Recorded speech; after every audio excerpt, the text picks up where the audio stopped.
Lillian adjusted the strap of her overstuffed tote bag, shifting Ivy's weight on her hip as she hurried down the damp city sidewalk.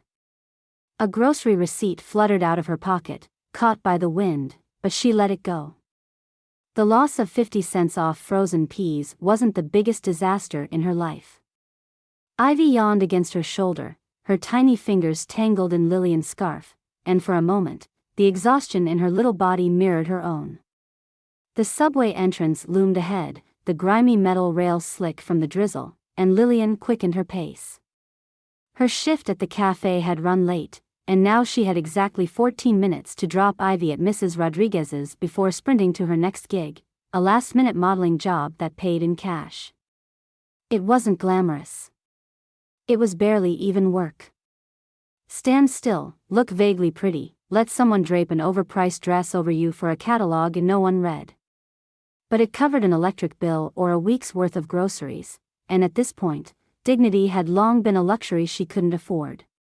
By the time she reached Mrs. Rodriguez's apartment, her sweater was sticking to her back, and Ivy had begun the slow descent into a meltdown. "Mommy will be back soon, baby," she murmured, pressing a kiss to her daughter's soft cheek, even as Ivy clung tighter. Mrs. Rodriguez, a sturdy woman with kind eyes, took Ivy with the practiced ease of someone who had done this many times before. "She's been good today?" Lillian asked, shifting from foot to foot as she checked her phone. 3 missed calls from a number she didn't recognize. "She's always an angel," Mrs. Rodriguez assured her, bouncing Ivy gently. "Go, before you're late." Lillian gave a grateful nod and bolted. The subway platform smelled like burnt metal and old newspapers, and when the train screeched to a stop, she slipped into a seat by the window, pressing her forehead to the cool glass. A familiar exhaustion crept into her bones, the kind that never quite left, the kind that came from stringing together 4 different jobs and still feeling like she was always $20 short of survival. Modeling gigs like today's were rare, but she had learned to take them when they came. When she arrived at the studio, a man with an earpiece barely glanced at her before waving her inside.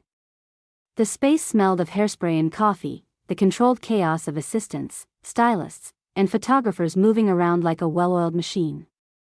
Lillian found her spot under the bright lights, where a makeup artist dusted something shimmery across her cheekbones while a stylist zipped her into a dress so delicate it felt like a crime to wear. Just another job. Another paycheck. Nothing more. After an hour of standing still and nodding at directions, "Turn your chin a little, good, now soften your eyes, relax your shoulders," Lillian was already half planning her evening. Pick up Ivy, find something cheap for dinner, check the temp agency's postings to see if anything paid better than working 3 jobs at once. Then, as she stepped off the set, someone was waiting for her. Eleanor Sinclair didn't belong in a place like this. The studio was filled with overworked assistants and tired models in borrowed clothes, but she stood apart, polished and poised, her tailored coat falling perfectly over her frame. She was old money wealth, the kind that didn't flaunt itself with gold chains or designer logos because it didn't have to. "Lillian Bennett?" Eleanor's voice was crisp but not unkind. Lillian hesitated, glancing around. People were still moving past them, but Eleanor's presence had cut through the noise. "Yes? I need to speak with you. Somewhere private." Lillian's first instinct was to say no. She had a talent for spotting trouble, and rich women looking for favors rarely had anything good to offer. But Eleanor's expression was steady, expectant, as if she already knew Lillian would agree. And, against her better judgment, she did. They ended up in a small cafe 2 blocks away, the kind with pressed white napkins and waiters who refilled water glasses before they were even half empty. Lillian sat stiffly across from Eleanor, resisting the urge to check her phone for the time. "You resemble someone," Eleanor said, getting straight to the point. Lillian arched an eyebrow. "I get that a lot. Models tend to look like other models." Eleanor gave a small, knowing smile. "Not just any someone. Sophia Davenport." The name sent a jolt through Lillian, though she kept her face impassive. Even if you didn't follow the lives of the country's wealthiest families, you knew about Sophia Davenport. Heiress. Socialite. Disappeared without a trace years ago. Can't say I see it, Lillian said, though she had, once or twice, caught a passing resemblance in photographs. Same high cheekbones. Same sharp nose. But plenty of people looked alike. Eleanor reached into her bag, pulled out a photo, and slid it across the table. Lillian barely glanced at it before looking away. I have an opportunity for you, Eleanor continued. A job. Lillian let out a dry laugh. I already have 4. This one pays more. That got her attention. Doing what? Eleanor folded her hands neatly on the table. Impersonating Sophia. Just for one night. Lillian blinked. Excuse me? Eleanor didn't blink. There's a gala this weekend. An important one. Sophia was supposed to inherit the Davenport estate, but she disappeared before she could claim what was rightfully hers. Her stepmother, Victoria, controls everything now. No one has challenged her. Lillian frowned. And you want me to, what? Walk in, pretend to be her, and demand my birthright? I want you to attend. Be seen. Nothing more. This is insane. It's $200,000. Lillian's heart stopped. That's the payment, Eleanor said simply, taking a sip of her coffee. Half before, half after. Lillian couldn't breathe. That kind of money didn't just change lives, it saved them. She could leave behind the temp jobs, the exhausting shifts, the constant fear of eviction. She could give Ivy a home that didn't come with a leaky ceiling and a landlord who forgot to fix things. And yet, her gut twisted. This is a lie, she said carefully. It's fraud. Eleanor leaned forward slightly, her expression calm. No one's expecting legal proof of identity at a gala. It's an event, not a courtroom. All you have to do is be present. Look like her. Let Victoria see you. And then what? Eleanor hesitated, just for a fraction of a second. Then we see what Victoria does. Lillian exhaled slowly. Every alarm bell in her brain was ringing, but the weight of Ivy's future pressed down on her harder. She reached for her water glass, gripping it tight. I need to think about it. Eleanor nodded, as if she had expected nothing less. But not for long. She placed a business card on the table and stood.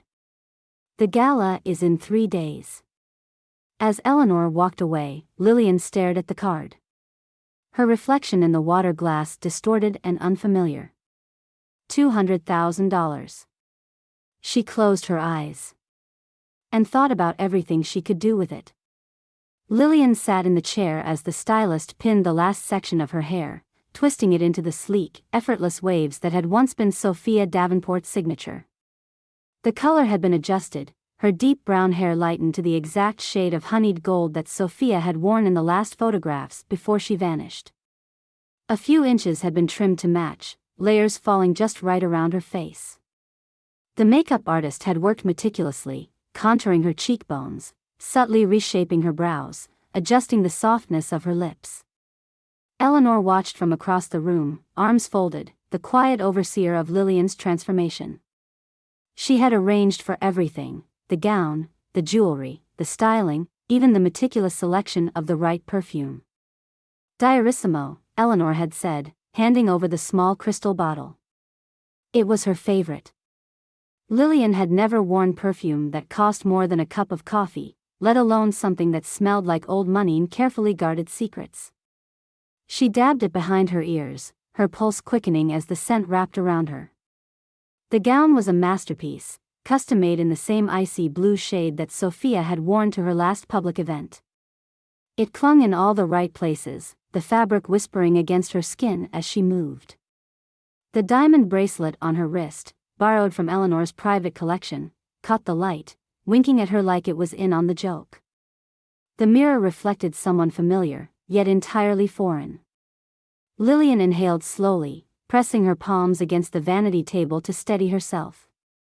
This is insane. Eleanor stepped closer, her eyes scanning Lillian with an appraising sharpness. No, she said. This is necessary. The car pulled up to the entrance of the Davenport Foundation's annual gala, the kind of event where the wealthy gathered to congratulate themselves over champagne and silent auctions. The doors opened, and the air outside was thick with the sound of cameras clicking, guests murmuring, the occasional pop of a cork. Lillian stepped out carefully, her heels touching the pavement with the certainty of someone who belonged. At least, that was the illusion she had to sell. The golden light from the chandeliers inside spilled onto the marble steps, where familiar faces of high society moved like figures in an expensive painting. The moment she entered, heads turned. She didn't need to look at Eleanor to know she was watching, assessing every reaction, searching for cracks in Victoria Davenport's perfectly curated world. Lillian lifted her chin, letting the trained poise take over, the way she had been coached. Sophia had once known this world intimately. Lillian had only stepped into it for an evening. James Calloway saw her before she saw him. The moment their eyes met, everything around them seemed to still. His face drained of color so fast that for a second, she thought he might actually pass out.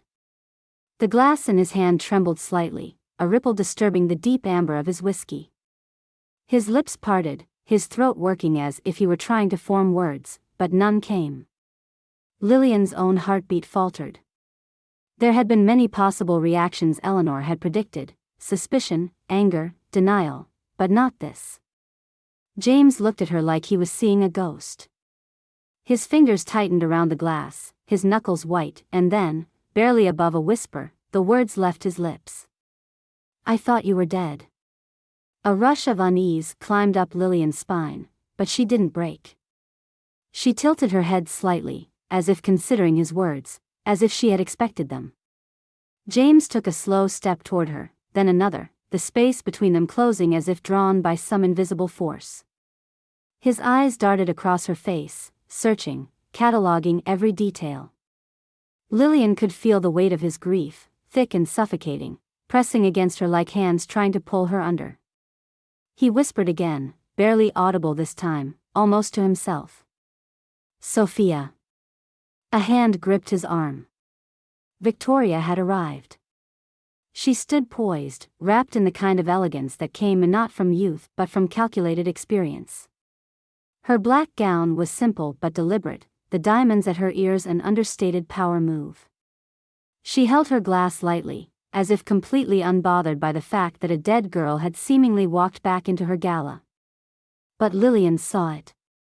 The fraction of a second where Victoria's fingers clenched just a little too hard around the delicate stem of her champagne flute. That was the tell. Victoria recovered smoothly, offering a small, polite smile that never quite reached her eyes. James, she said in that perfectly measured tone of hers.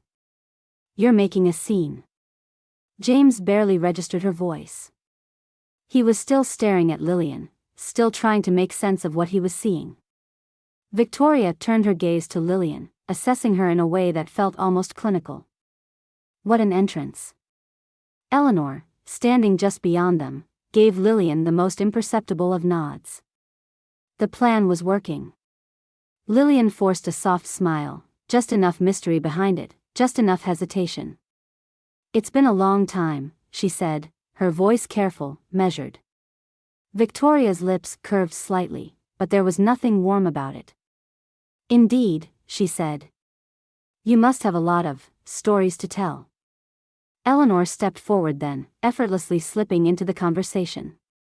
Perhaps this isn't the place, she suggested. After all, tonight is about the foundation, isn't it? Victoria's gaze flicked to Eleanor, the faintest flicker of annoyance crossing her features before it smoothed away. Of course, she said. We should celebrate. The unspoken message was clear. Not here. Not now. But later. Lillian felt the shift in the air. Victoria wasn't questioning if this was Sophia. she was already planning what to do next. James reached for her then, his fingers brushing against her wrist, hesitant but desperate. "We need to talk," he murmured, low enough that only she could hear. Lillian hesitated. Eleanor had warned her that James would be unpredictable, but she hadn't prepared her for the weight of this moment, the raw, unfiltered emotion in his voice, the way he seemed to be unraveling in real time. She let him guide her away from the main room, down the hall where the noise of the gala dimmed. He turned to her, his eyes wild with disbelief. "Where have you been?" His voice was tight, barely held together. "Why didn't you come back?" Lillian felt the world closing in. She had trained for this, prepared for the questions, but nothing had prepared her for James, for the way his grief clung to him like a second skin. She softened her expression just enough. "I don't remember everything," she said, voice laced with hesitation, as if it physically pained her to admit it. James exhaled sharply, raking a hand through his hair. "You don't remember?" His voice cracked. "That's all you have to say?" Lillian held his gaze, let the silence stretch just long enough. "I remember enough." The words were vague, deliberately placed, just enough to keep him chasing the answer. James swallowed hard, looking at her like he wanted to believe, like he needed to. Eleanor appeared at the end of the hall, and Lillian met her gaze.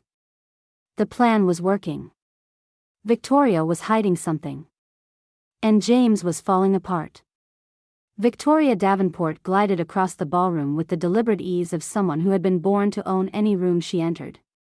She wasn't in a hurry, nor did she appear shaken, but there was something razor-sharp behind her gaze, something assessing, something that sent a prickle down Lillian's spine. Lillian forced herself to stay still, to exude the same cool poise that Eleanor had drilled into her. Her hand rested lightly on the stem of her champagne glass, the diamonds at her wrist catching the golden light. Every detail had been curated for this moment, the hair, the dress, the scent, even the way she tilted her chin, just so, like she knew she belonged here.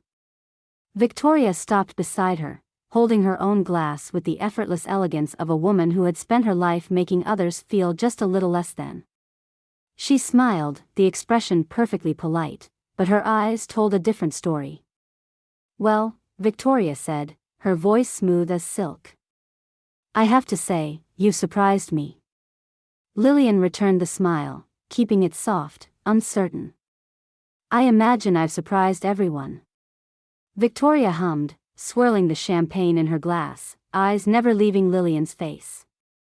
"It's been a long time, hasn't it?" she said, watching carefully, as though the right, or wrong, response would tell her everything she needed to know. Lillian's heart pounded in her chest. The key, Eleanor had said, was to give away nothing. To let Victoria draw her own conclusions. To make her wonder. She exhaled slowly. "Yes," she said at last, the weight of the word carrying more than one meaning. Victoria took a sip of her champagne, her lashes lowering just slightly. "And yet, you look exactly the same."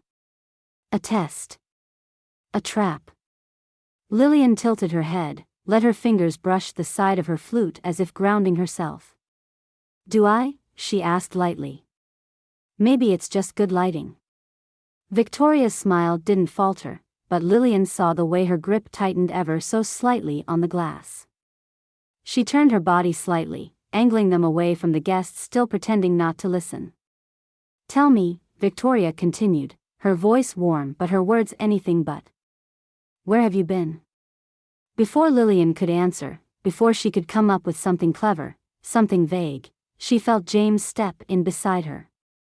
His presence filled the space between them, electric and demanding. "Where have you been?" he echoed, but there was no polite detachment in his voice. His was raw, urgent, clawing for something real. Lillian took a slow breath. She had to be careful. Too much detail and she'd contradict herself later. Too little, and they'd doubt her altogether. "I don't remember everything," she said, glancing at James, then back at Victoria, measuring their reactions. "It's hazy." James let out a bitter laugh. Hazy, he repeated. That's what you have to say? Victoria lifted a single brow, studying Lillian as if she were an insect under glass. That's convenient, she murmured. Lillian swallowed hard. She had expected disbelief, had braced for it, but being trapped between James's raw grief and Victoria's unshaken scrutiny made her stomach turn. Eleanor had warned her about this. James would be emotional, erratic, but Victoria would be something worse. She would be calculated. She would wait, and she would watch, and she would never act until she was certain she couldn't lose. Lillian forced herself to keep her shoulders relaxed, to take a careful sip of champagne.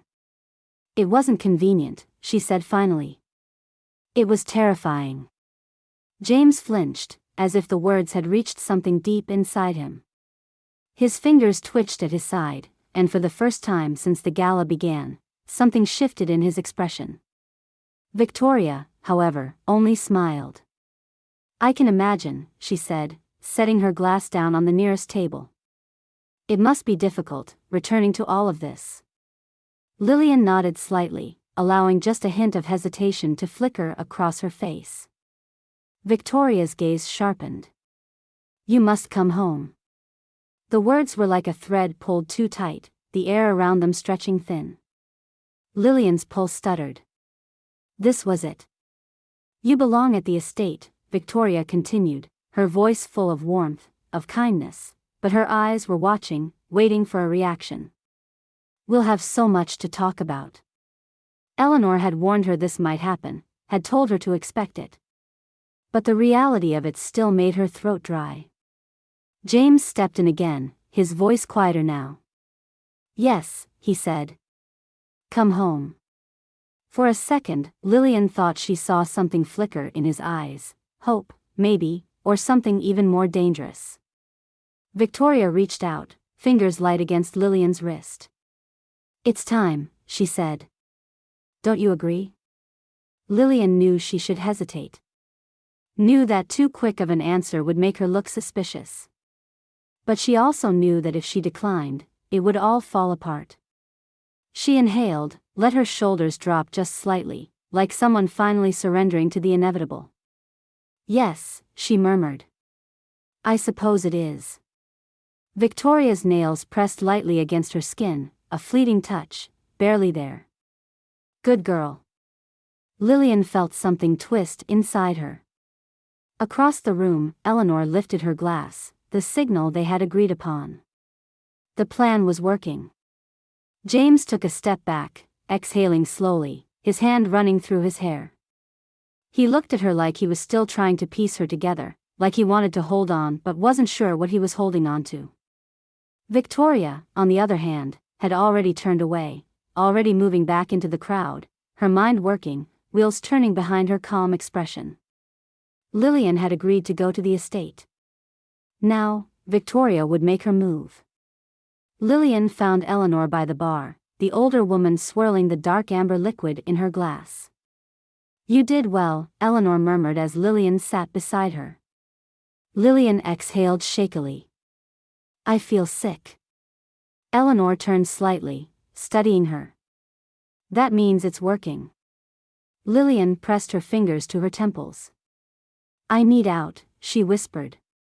I need to leave before this goes any further. Eleanor was silent for a long moment.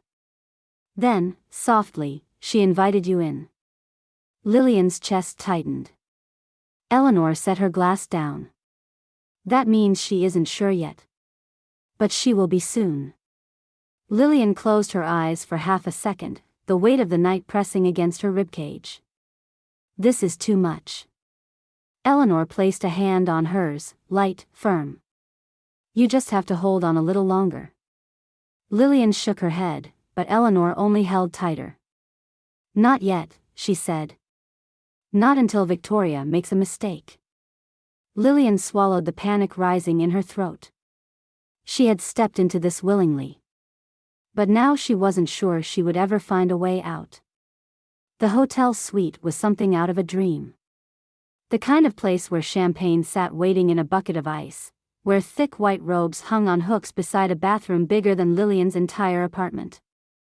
The city skyline stretched endlessly beyond the floor-to-ceiling windows, lights glittering against the dark. Lillian ran her fingers along the marble counter, a nervous energy thrumming beneath her skin. This wasn't her life. It wasn't even close. But for tonight, it was the role she had agreed to play. She kicked off her shoes, her toes sinking into the plush carpet, and poured herself a glass of water from the crystal decanter. Eleanor had insisted she stay here rather than return to her normal life, just in case Victoria decided to test her commitment. It made sense. But now, alone in the quiet, Lillian felt exposed. Her phone buzzed. A message from Eleanor. "Stay put. We'll talk in the morning." She exhaled slowly, setting the phone aside. One more night. One more piece of the illusion. A knock at the door startled her. It was late. Too late for anything casual. Her heart picked up speed as she padded across the suite, hesitating just long enough to feel the weight of the decision before unlocking it. James stood in the hallway. He wasn't polished like he had been at the gala. His tie was loosened, his jacket missing. His normally perfect hair was slightly mussed, and the smell of expensive scotch clung to him, subtle but unmistakable. For a second, neither of them spoke. His eyes scanned her face, his expression raw, unguarded. "I knew you wouldn't sleep," he murmured. Lillian gripped the door handle tighter. "James. I just need a minute." She should have told him no. Should have shut the door, sent him away. But hesitation flickered in her chest, something she couldn't quite name. She stepped aside. James walked in, his presence filling the space, bringing a weight with him that hadn't been there before. He turned toward her, his gaze drinking her in, like he was still trying to decide whether or not she was real. "I shouldn't be here," he said, almost to himself. Lillian crossed her arms, keeping the counter between them. "Then why are you?" He exhaled sharply, running a hand through his hair. "Because I saw you tonight, and nothing makes sense anymore." A beat of silence stretched between them, charged and unsteady. Then, before she could process it, before she could move, he closed the distance. His hands cupped her face, his lips crashing into hers, urgent and desperate. The kiss wasn't gentle. It wasn't the kind that waited for permission or left room for hesitation. It was forceful, weighted with too many emotions, grief, anger, longing. Lillian's body went rigid, her mind catching up seconds after her hands instinctively pushed against his chest. She stepped back, breath unsteady. James's face was unreadable, but something flickered in his eyes. Pain, maybe, or something darker. "I lost you," he whispered. His voice cracked, raw in a way that made Lillian's stomach twist. "I can't lose you again." She swallowed hard. "James, I never wanted to let you go." His voice dropped lower, thick with something she couldn't quite place. He turned away, running a hand through his hair, exhaling sharply. "I was too controlling," he said suddenly, the words tumbling out as if he had been holding them in for years. "Too jealous. I thought if I could just keep you close, if I could." He stopped himself, shaking his head. "I drove you away, didn't I?" Lillian's pulse pounded in her ears. This wasn't part of the script. Eleanor had warned her that James would be emotional, but she hadn't prepared for this. A chilling thought crept into her mind. Had he driven Sophia away? Had he done something worse? James turned back to her, his expression open, vulnerable. "Tell me. Before everything, before you left. Was I the reason?" Lillian stared at him, the weight of the question pressing down on her. She wasn't Sophia. She didn't know the truth. But standing in front of him, feeling the heaviness in his words, the desperate way he was searching for absolution, she couldn't help but wonder. She forced herself to stay calm. "No," she said softly. "It wasn't just you." His shoulders sagged slightly, as if that was the answer he had been hoping for. She needed to get him out. She stepped forward, placing a careful hand on his arm. "James, it's late. We can talk about this later." He exhaled, rubbing a hand across his jaw. "Yeah." He nodded, more to himself than to her. "Yeah, okay." She walked him to the door, her fingers resting lightly on his sleeve as if guiding him, as if she wasn't fighting the unease curling in her stomach. When he stepped into the hall, he turned back one last time. "I meant what I said," he murmured. "I don't want to lose you again." Lillian didn't answer. She only watched as he walked away, his figure disappearing down the dimly lit corridor. The second the door clicked shut, she locked it. Her hands shook as she pressed them to her face, sucking in a sharp breath. Eleanor had to know about this. She grabbed her phone, fingers unsteady as she typed. "James came to my room. He's unraveling. I want out." The reply came quicker than she expected. "Not yet. You're too close. Just a little longer." Lillian clenched her jaw, staring at the screen. She should have known Eleanor wouldn't let her walk away so easily. The money was too good. The plan was too carefully laid out. And Victoria hadn't made her move yet. Her phone buzzed again. "I'll double your payment." She squeezed her eyes shut. It would be enough. More than enough. One more night. Just a little longer. Eleanor perched on the edge of the sofa, stirring her coffee with slow, deliberate movements. Across from her, Lillian sat rigid in an oversized chair that probably cost more than her entire apartment, her stomach twisting as she replayed the night before. The kiss. The confession. The way James had looked at her, searching for something that wasn't there. "You're lucky he was drunk," Eleanor said finally, setting her spoon down with a quiet clink. "He'll question himself in the morning, wonder if he imagined things. But that won't last." Lillian exhaled sharply. "I want out." "You always want out," Eleanor murmured, lifting her cup to her lips. "I'm serious." Eleanor arched a brow. "And I'm serious about finishing what we started." Lillian clenched her jaw, staring out the hotel window, watching the city hum below them. She didn't belong in this world. The money was supposed to make it worth it, but after last night, after the way James's grip had lingered just a little too long, she wasn't so sure. Eleanor sighed, setting her coffee aside. "Lillian, we are close. If Victoria believes you're Sophia, if she thinks you're really here to take what's hers, she'll slip. She always does. And if she doesn't?" Eleanor's lips curled slightly.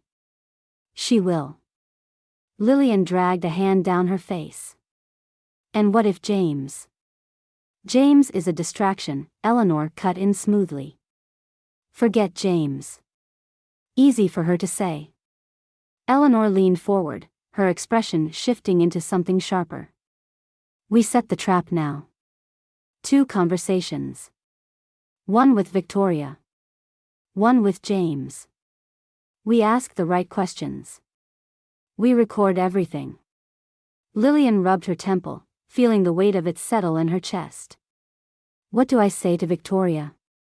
Eleanor reached for her phone, swiping through her notes. "Simple. You call her. You say, 'Now that I'm back, we need to discuss my inheritance.'"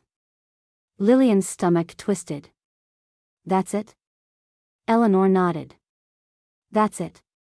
If she's guilty, if she's been sitting comfortably on Sophia's fortune for all these years, she'll react. She'll try to play it cool, but she'll feel the ground shift beneath her." Lillian swallowed hard, staring at the phone as Eleanor slid it across the table. "Call her." Her fingers hesitated over the screen before she tapped the number Eleanor had already saved.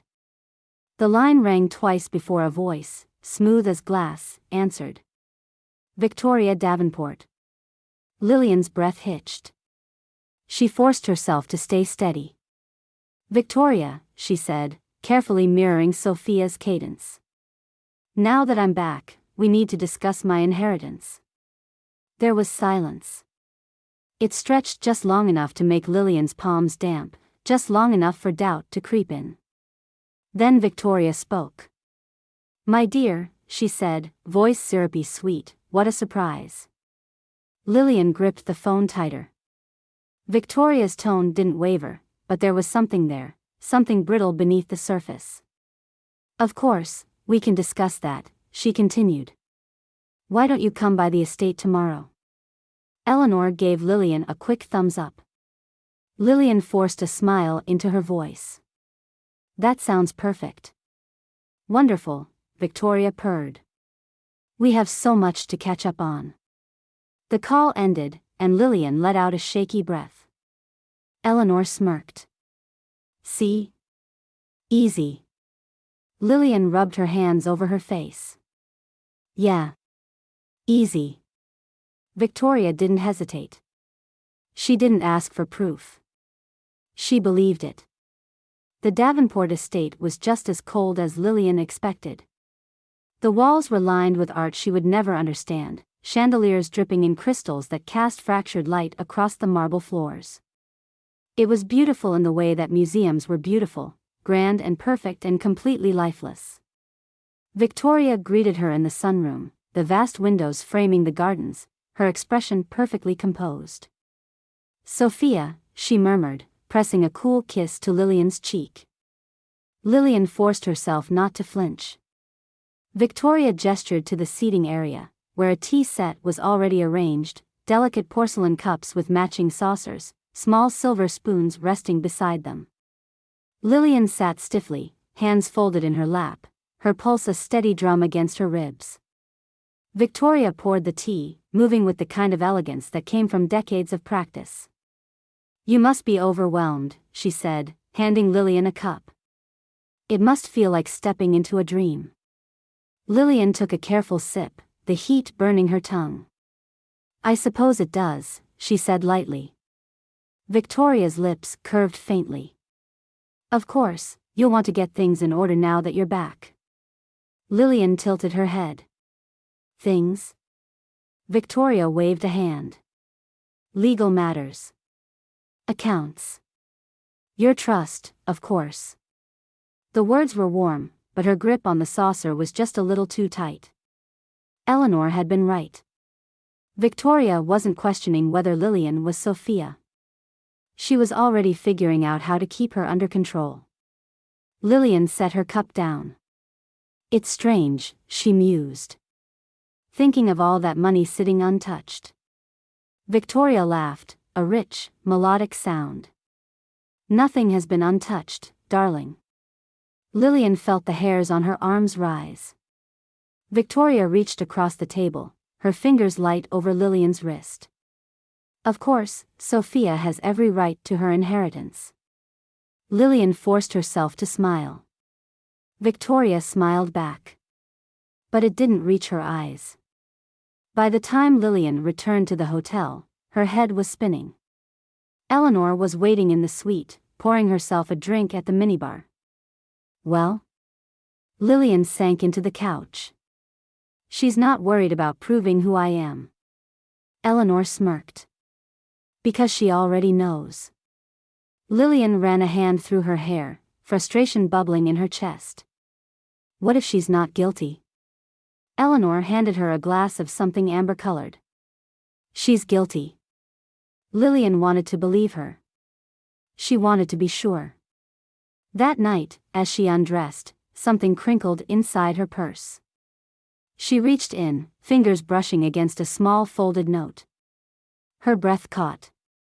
She opened it, the words scrawled in careful, deliberate strokes. "I know you are not her. We need to talk." Lillian's stomach dropped. Someone new. The cafe smelled like burnt espresso and old leather, the kind of place that had been elegant once but had settled into a state of comfortable neglect. Lillian sat in the corner, fingers curled around a ceramic cup she had no intention of drinking from. Across from her, Eleanor stirred her tea without drinking it either. They were both waiting. The door chimed, and a woman stepped in, scanning the room with careful precision. She was older, in her 60s maybe, with silver hair pulled into a low bun and a practical navy coat buttoned up to her throat. Her eyes, sharp and weary, landed on Lillian, and something flickered across her face, recognition, and then something else. Marianne. She moved toward the table, her footsteps quiet, and slid into the seat across from Lillian with the precision of someone who had spent decades blending into the background. "You got my note," she said, her voice steady but hushed. Lillian nodded. "You're the one who put it in my purse?" Marianne exhaled slowly. "I had to be sure." Lillian exchanged a quick glance with Eleanor, who was watching Marianne with a careful patience, waiting. "Sure of what?" Lillian asked. Marianne hesitated. "That you weren't her." Something about the certainty in her voice sent a chill up Lillian's spine. "You knew Sophia well?" Marianne's lips pressed together, a lifetime of discretion battling with the weight of what she had come to say. "I raised her," she admitted. "Not officially, of course." But her mother was gone, and Victoria, her mouth tightened. Victoria was never maternal. Lillian leaned in. "Why did you think I wasn't her?" Marianne studied her for a long moment before shaking her head. "Sophia had a scar," she said simply. "On her left wrist. From falling off a horse when she was 10. Lillian's stomach tightened. She had memorized details of Sophia's life, had practiced answering questions about her childhood, but this she had no way to fake. Eleanor didn't react, didn't move, but Lillian could feel the tension crackling between them. "She was my girl," Marianne said softly. "And I knew, the moment I saw you, that you weren't her." Lillian swallowed. "Then why are you here?" Marianne reached into her coat, pulling out a small leather-bound book, its edges worn, the binding cracked from years of being handled. She set it on the table between them, her fingers lingering over it like it was something fragile, something alive. Lillian stared at it. "Sophia's diary," Marianne said. "I found it after she disappeared. I should have come forward then, but," she shook her head. "It wouldn't have mattered. Victoria had already taken control." Lillian reached out hesitantly, running her fingers over the cover before opening it. The pages were filled with Sophia's looping handwriting, pressed hard into the paper, as if she had been writing with urgency. She skimmed the words, her pulse quickening. "Victoria wants the inheritance for herself. She must act before I get married. I know she will never let me be free." Lillian's breath caught in her throat. She turned the page, and there it was again, underlined twice. "I know she will never let me be free." Eleanor, for the first time since the meeting had begun, reached for the diary, flipping through the pages with quick, efficient movements. She had been right about Victoria. But now they had something more than suspicion. Lillian looked up at Marianne. "Why now? Why give this to me?" Marianne's expression was unreadable. "Because she believes you're Sophia," she said quietly. "And if Victoria thinks she didn't finish what she started, she'll panic." Lillian gripped the diary tighter. Eleanor finally looked up, her expression unreadable. "You've just handed us everything we need." Marianne nodded. "Then use it before it's too late." Lillian sat in the dimly lit lounge of the hotel bar, fingers curled around the stem of a half-empty glass of wine. Across from her, James was unraveling. He wasn't drunk this time, though the whiskey in his hand suggested he wished he were. No, this was something else. His leg bounced under the table, his jaw tight, his gaze flickering between her face and the rim of his glass. She pressed the small recorder in her purse, ensuring it was on. Eleanor's voice echoed in her head, "Get him to talk. Get him to admit what he did. Or what he knows." James let out a sharp breath, setting his drink down with more force than necessary. "I can't stop thinking about you," he said, his voice rough, urgent. "I barely slept. You come back after all this time and expect me to act like it's normal? Like I can just, he exhaled harshly, shaking his head. I need to know why. Lillian forced herself to meet his gaze, ignoring the unease tightening in her stomach. Why what? His fingers curled into fists. Why you left? Why you disappeared? Why you didn't come back for me? She had practiced the script. Had rehearsed the vague, carefully crafted responses Eleanor had helped her perfect. But James wasn't following the script. He was pulling her into something raw and messy, something she wasn't prepared for. She swallowed, keeping her voice steady. I told you, I don't remember everything. James's expression twisted. That's bullshit. She tensed, but he leaned forward, his voice dropping. I knew you, he whispered. I knew every inch of you. I knew how you thought, how you moved, how you breathed. You don't just disappear like that. Not unless someone made you. Lillian's pulse jumped. His hand twitched, like he wanted to reach for her but didn't trust himself to. Did she do something to you? His voice was softer now, edged with something like fear. Did Victoria? Lillian didn't answer. James sat back, shaking his head. I should have protected you. I should have. She couldn't do this. Not like this. She felt it building in her chest, a pressure too heavy, too sharp. The guilt, the exhaustion, the way he was looking at her like she was something fragile and breakable and his. She couldn't take it anymore. She set her glass down and exhaled. I'm not her. James stilled. Lillian swallowed hard. I'm not Sophia. The words landed between them, heavy and irrevocable. For a long, painful moment, James didn't react. Didn't move. Didn't even blink. Then, slowly, his expression darkened. His chair scraped against the floor as he stood, looming over her. His hands trembled at his sides, fists clenching and unclenching, like he didn't know what to do with them. You're lying, he said, his voice eerily calm.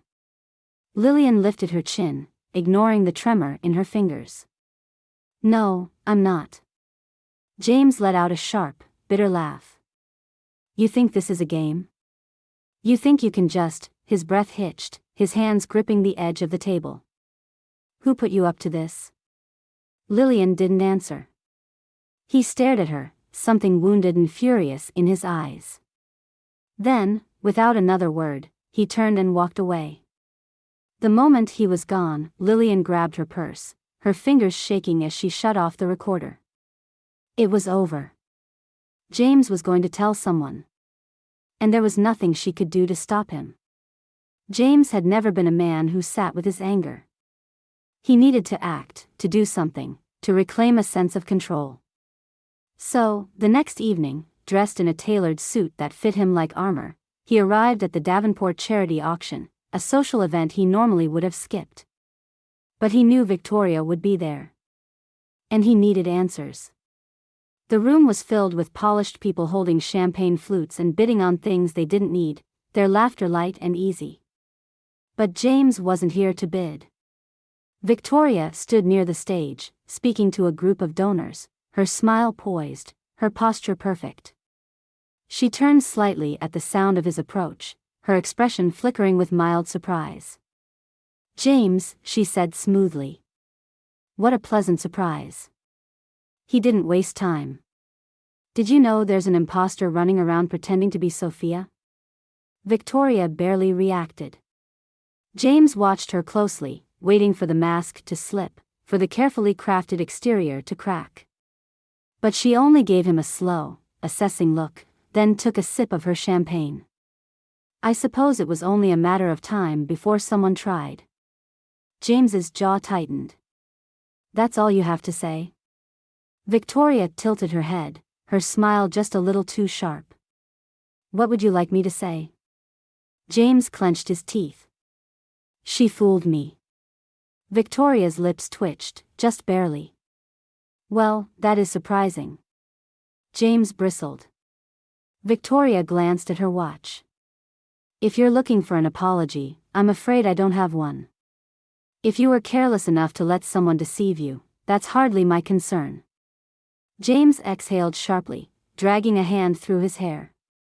You don't even want to know who she is?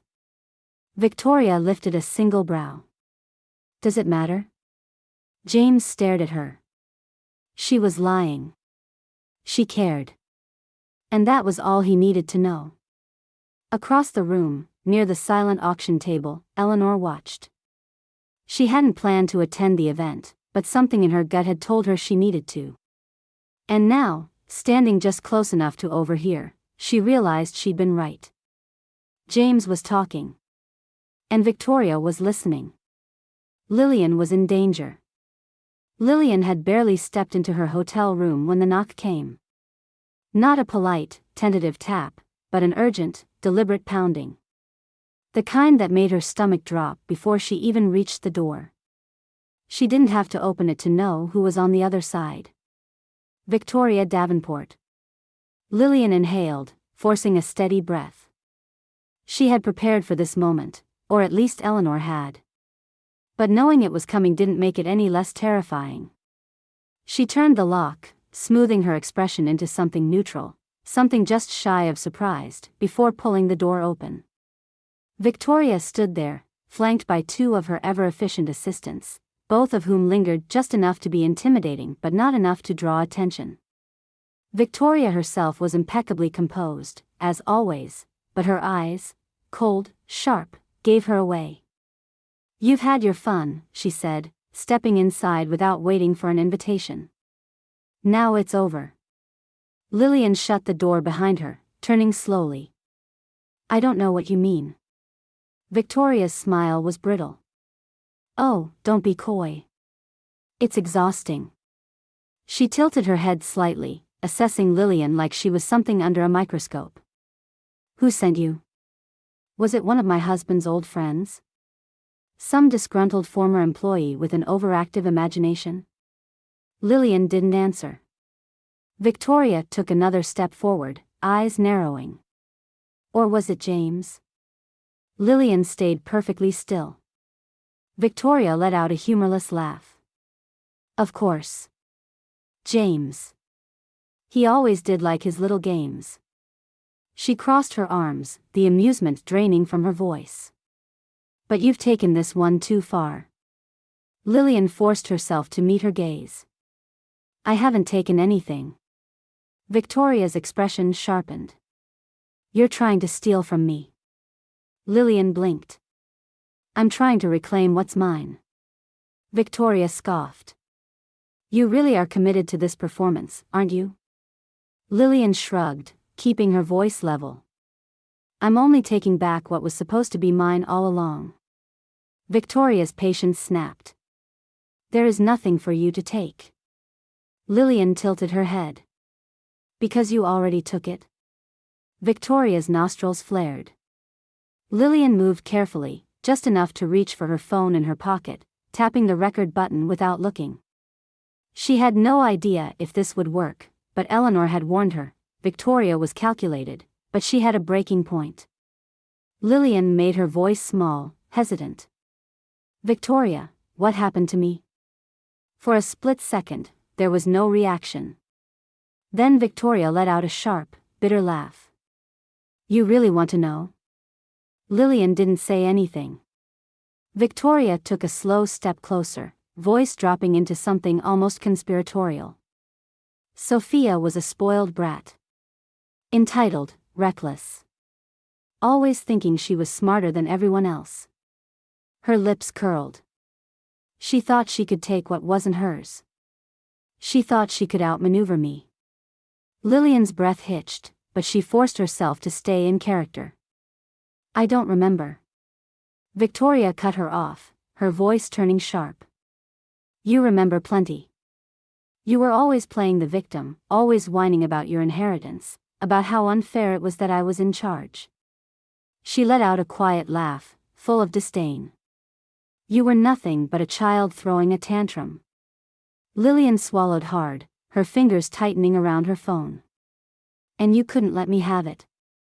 Victoria's gaze flickered, a moment of something unreadable before she straightened her shoulders. You were never supposed to come back. The words sent a chill down Lillian's spine. She had her. She had her on record. Victoria sighed, smoothing a non-existent wrinkle from her sleeve, already regaining her composure. You should be grateful I'm giving you a chance to walk away. Her eyes darkened. Because if you don't, I will have you arrested for fraud. Lillian's heart pounded. Fraud? Victoria smiled. Oh, come now. We both know you aren't Sophia. And when I tell the police, they'll believe me. She leaned in slightly. Who do you think they'll side with? A criminal, or me? Lillian held her ground, forcing her breath to stay steady. You think they'll believe you? Victoria's smirk didn't waver. I think they'll believe whoever speaks first. Lillian's grip on her phone tightened. She didn't need to speak first. Because Victoria had already said everything she needed to.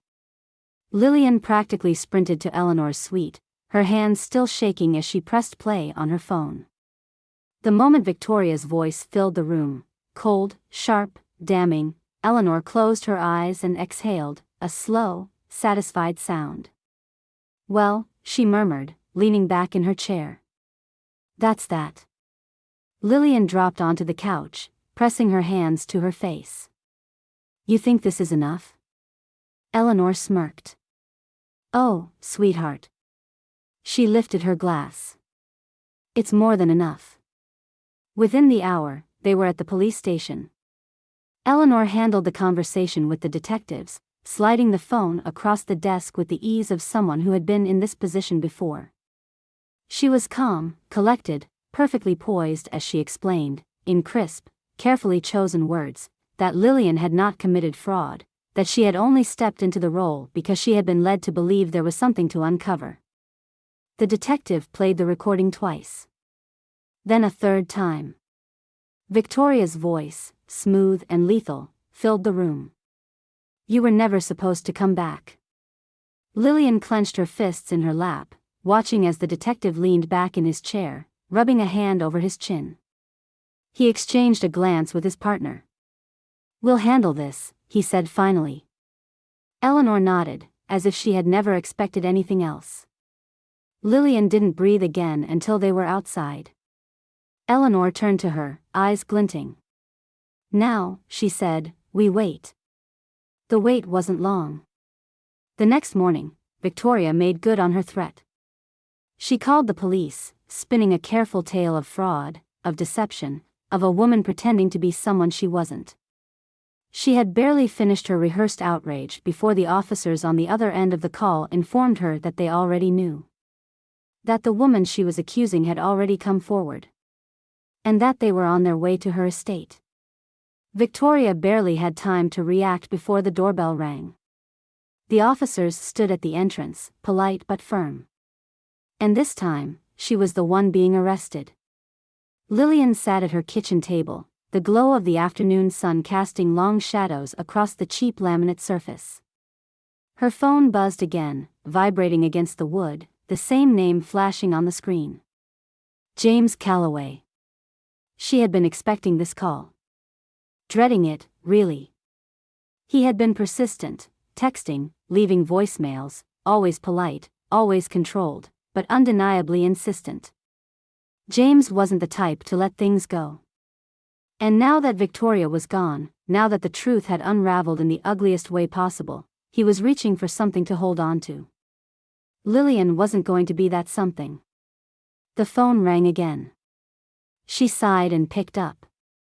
There was silence at first, a weighted pause, then his voice, steady, smooth. Lillian. She didn't respond. I wasn't sure you'd answer. She leaned back in her chair, fingers tapping against the rim of her coffee mug. I shouldn't have. He chuckled softly, a sound that might have been charming under different circumstances. I suppose I deserve that. She didn't agree, but she didn't argue either. I wanted to thank you, he said after a beat. Lillian raised an eyebrow. For what? For what you did. His voice dipped lower, softer, like he was speaking a truth he had barely admitted to himself. For uncovering the truth. For making sure justice was served. Justice. The words sat oddly between them. She didn't know what justice really meant in all of this. It didn't bring Sophia back. It didn't undo the years of secrets, the pain, the manipulation. And it certainly didn't erase whatever guilt James carried. He exhaled, and she could hear the faint clink of glass in the background. I keep thinking, he continued, his tone shifting, about how much time we lost. Lillian's fingers tightened around her mug. I know I didn't handle things well, he said. I know I was intense. But you have to understand, he stopped himself, sighing. I just don't want to lose you again. There it was. Lillian closed her eyes, already knowing where this was going. The slow, careful phrasing. The way he let vulnerability slip in at just the right moment. This was how men like James operated. They weren't overtly dangerous, not in the obvious way. They were something more insidious. Possessive, but under the guise of devotion. Controlling, but with just enough charm to make it feel like love. She had seen the way he unraveled when he thought Sophia had come back. The desperation. The need to claim her. And for a brief moment, she had wondered if he was capable of something worse. Now she saw him clearly. James wasn't a murderer. But he was the kind of man who believed that love meant ownership. She wasn't going to let herself be owned. She sat up, forcing a quiet breath before she spoke, keeping her voice gentle, careful. James, she murmured, I think we both know that's not a good idea. Silence. Then, a short, quiet laugh. You don't mean that. I do. His voice hardened, just slightly. Lillian, I'm not asking for much. I just think we should take things slow. Start over. There it was. The bargaining stage. The final offer before frustration took over. She softened her tone, let her words settle like silk. You deserve someone who wants that too. Another pause. Longer this time. She could almost hear the shift, the way his grip on the conversation tightened, like he was trying to reel her back in. I see, he said finally. The warmth had cooled. Lillian swallowed, keeping her posture relaxed, even as her pulse quickened. Thank you, he said, distant now. For everything. Then the line clicked dead. She let out a slow breath, staring at the phone in her hands. James was done with her. And for the first time since this entire thing began, she was finally free. The moving truck was smaller than Lillian expected. It was strange, really, how a life could shrink down into a handful of boxes, stacked neatly in the back of a rented vehicle. She had moved before, too many times to count, but this time was different. This time, she wasn't running away. Ivy sat on the curb, swinging her legs, humming some half-invented tune while clutching the last of their potted plants. A stubborn little fern, the only thing they had managed to keep alive through all their moves. Lillian handed the movers a few extra bills, more than she should have, but enough to make them leave without questions. She didn't need anyone asking why she was here, why she had packed up her life so quickly, why she looked over her shoulder whenever she entered a room. She wasn't scared. Not anymore. But old habits died hard. She picked up the fern and nudged Ivy gently. Come on, kid. Let's see our new kingdom. The house was small, sitting at the end of a quiet street in a town barely big enough to be called a town at all. 2 bedrooms, a creaky porch, a kitchen with cabinets that didn't quite close all the way. The backyard had a leaning fence and an apple tree that looked like it hadn't borne fruit in years. It was nothing special. But it was safe. No more looking over her shoulder. No more rich people and their twisted games. No more secrets, no more carefully curated lies. She was done pretending. Inside, the air smelled like dust and old wood, the kind of scent that reminded her of visiting her grandmother as a child.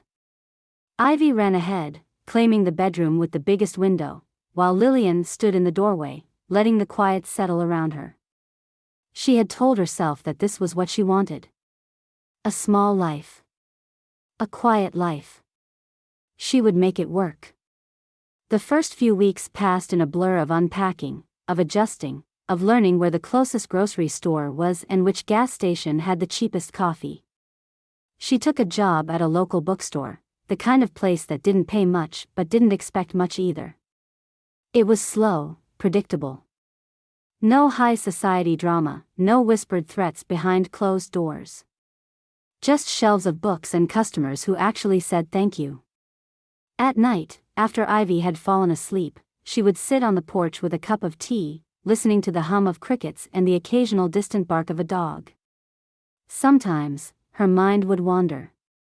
She would think about Eleanor, about the way she had calmly handled everything, as if exposing Victoria had been nothing more than a carefully planned chess move. She would think about James, about the way his voice had cooled in that last conversation. And, no matter how hard she tried not to, she would think about Sophia. Because even now, even with Victoria behind bars, there was one question she had never been able to answer. Where had Sophia gone? Then, one morning, the postcard arrived. Lillian found it buried between a grocery store flyer and an electric bill, its edges slightly bent, the ink smudged just enough to suggest it had traveled a long way. There was no name. No return address. Just 5 words, written in careful, deliberate script. You saved me. Thank you. Lillian's breath caught. She turned the card over, searching for something, anything, that would tell her where it had come from. But there was nothing. The postmark was smudged beyond recognition. She read the message again, heart pounding. 5 words. That was all. But she knew. She knew exactly who had sent it. Sophia was alive. Lillian sank into one of the mismatched kitchen chairs, still gripping the postcard, her mind racing. Where was she? How had she found out what had happened? Had she always been watching? She thought back to the diary, to the words scrawled in desperate ink. Victoria will never let me be free. Had Sophia escaped that night? Had she known Victoria was closing in and run before it was too late? Had she always planned on disappearing? Or had something gone wrong? Lillian exhaled sharply, setting the card down on the table. She should have felt relief. After all, that had been the goal, hadn't it? To expose the truth, to bring Victoria down, to give Sophia, wherever she was, a chance to breathe again. But instead, all she felt was unease. Because if Sophia had been alive all this time, if she had been watching from a distance, then why hadn't she come forward? Why now? Ivy came skipping into the room, rubbing her sleepy eyes. What's that? Lillian turned the card over, tucking it under a pile of mail. Just a note from an old friend. Ivy yawned, grabbing an apple from the counter. Are we going to the park today? Lillian smiled, pushing the thoughts aside. Yeah, kiddo. Let me get my shoes. She let Ivy run ahead, let the morning settle around her. Then, one last time, she looked at the postcard. 5 words.